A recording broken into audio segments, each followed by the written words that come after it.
It is the end of a financial period, and it is an accountant's job to record all expenses made by a business entity as well as costs incurred, make subsequent changes, relevant adjustments, in addition to closing all accounts.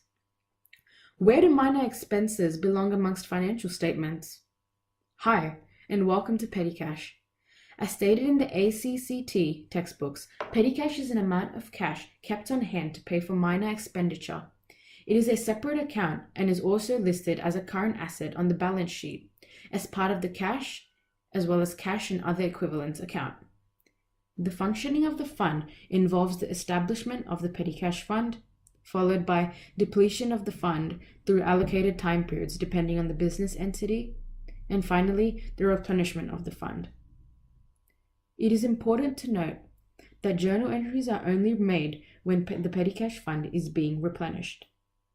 To establish the fund, there is a decrease of, for example, $100 in the cash account, and so it is credited, followed by an increase of $100 in the newly made petty cash account, and so is debited.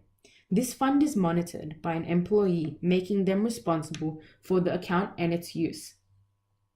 Coming to the second step, for use of the fund, employees can take funds directly from the account, for example, for transport business flights, or make independent purchases for goods such as stationery and seek reimbursement from the business at the end of the accounting term designated. Receipts and proof of cash transfer must be kept for accuracy and reliability in accounting information.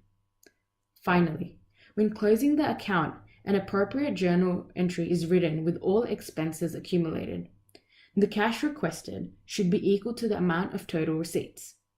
On the occasion that these two figures do not match up, and if the amount of cash used is greater than the cash depleted, it is credited, but as can be seen in the example, for an excess of $2 the amount is debited, and as can be seen, a journal entry is made for cash over and short to make total receipts and depleted cash a both total of 87. Thank you for watching, and I hope you've learned something about petty cash. Created using Powtoon.